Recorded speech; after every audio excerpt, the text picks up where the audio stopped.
MP ఎన్నికల్లో TRS కు పోటీ లేదన్నారు మంత్రి ఇంద్రకరణ్ రెడ్డి. తమ ఎమ్మెల్యేల మధ్య మెజారిటీ కోసమే పోటీ ఉంటుందని చెప్పారు. ఆదిలాబాద్ లోక్సభ మెంబర్గా గోడెం నాగేష్ గెలుపు ఖాయమని ఆయన ధీమా వ్యక్తం చేశారు.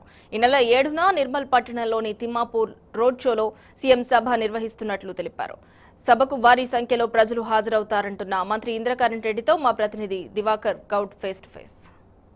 ఆదిలాబాద్ లోక్సభ నియోజకవర్గ ఎన్నికల ఇన్ఛార్జిగా మంత్రి అల్లోల ఇంద్రకరణ్ రెడ్డి గారిని సీఎం గారు నియమించిన దగ్గర నుంచి నిర్విరామంగా ఆయన ప్రచారం నిర్వహిస్తున్నారు. అన్ని మండలాల్లో అంటే 7 సెగ్మెంట్లో కూడా అన్ని మండలాల్లో ఇంటింటా తిరుగుతూ ప్రచారం నిర్వహిస్తున్నారు. స్థానిక ఎమ్మెల్యేలను వెంబడ పెట్టుకొని ప్రతి ఓటర్ దగ్గరికి కూడా వెళ్ళి ఓటును అభ్యర్థిస్తున్న పరిస్థితి కనబడుతుంది. అదేవిధంగా అంటే ప్రభుత్వం ప్రవేశపెడుతున్నటువంటి సంక్షేమ కార్యక్రమాల గురించి కానీ ఇతర కార్యక్రమాల గురించి కూడా ఆయన వివరించడం జరుగుతుంది. ప్రతిదీ పూసగుచ్చినట్టు కూడా ఓటరుకు అర్థమయ్యే రీతిలో ఆయన వివరించడం జరుగుతుంది. అయితే ఈ నేపథ్యంలోనే సీఎం గారు 7వ తేదీ రోజు మళ్ళీ నిర్మల్ టౌన్కు వస్తున్నట్లు ఖరారైన నేపథ్యంలో క్యాడర్లో కానీ అదేవిధంగా నాయకుల్లో కానీ మరింత ఉత్సాహం పెరిగిందని చెప్పవచ్చు. దీనికి సంబంధించి సీఎం గారి టూర్కు సంబంధించి అదేవిధంగా ప్రచార శైలికి సంబంధించి మనం మంత్రి గారిని అడిగి తెలుసుకునే ప్రయత్నం చేద్దాం. చెప్పండి సార్, ముందుగా అంటే సీఎం గారు ఎప్పుడు రాబోతున్నారు, అంటే దాదాపుగా ఎంతమంది జనాలు తరలి వచ్చే అవకాశం ఉంది, ఈ సీఎం గారి సభ నేపథ్యంలో ఎలా ఉండబోతుంది ప్రజలు అసలు? భారతదేశంలో పార్లమెంటు సభ్యుల ఎన్నికలు జరుగుతున్న సందర్భంగా మన తెలంగాణలో ముఖ్యంగా ఆదిలాబాద్ పార్లమెంటరీ కాన్స్టిట్యున్సీ ఇది గిరిజనులకు కేటాయించింది.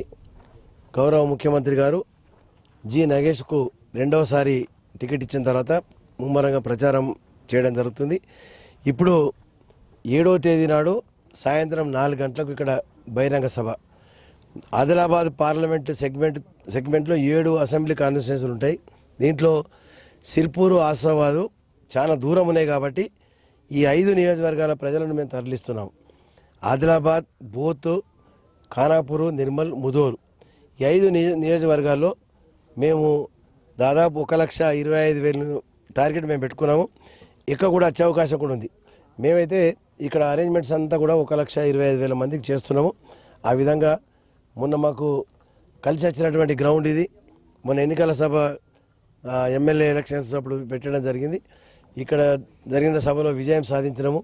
మళ్ళీ ఇదే సభలో ఓ సెంటిమెంట్గా ఇక్కడే పెడితే మంచి విజన్ కూడా ఉంది, మంచి కనబడుతుంది. ముందర నేషనల్ హైవే రోడ్డు, ప్రశాంత వాతావరణం ఇక్కడ ఉంది కాబట్టి సాయంత్రము 4 గంటలకు ఇక్కడ సభ మొదలవుతుంది. కాబట్టి మరి అన్ని నియోజకవర్గాల నుంచి మరి మన శాసనసభ్యులు, సంబంధిత టీఆర్ఎస్ పార్టీ నాయకులందరూ కూడా మరి మన ముఖ్యంగా కార్యకర్తలు మీరు ప్రజలందరూ కూడా ఇక్కడికి తరలించాలని చెప్పి ప్రజలు రావడానికి సిద్ధంగా ఉన్నాం. మేము ఎక్కడ పోయినా కానీ సార్ ఎప్పుడు వస్తున్నారు, మేము వస్తాం సార్ అని చెప్పి వాళ్ళే అంటున్నారు. ముఖ్యమంత్రి గారు తిరిగి రెండోసారి ముఖ్యమంత్రికి అయినాక చూడాలని వాళ్ళకు కూడా అభిలాష.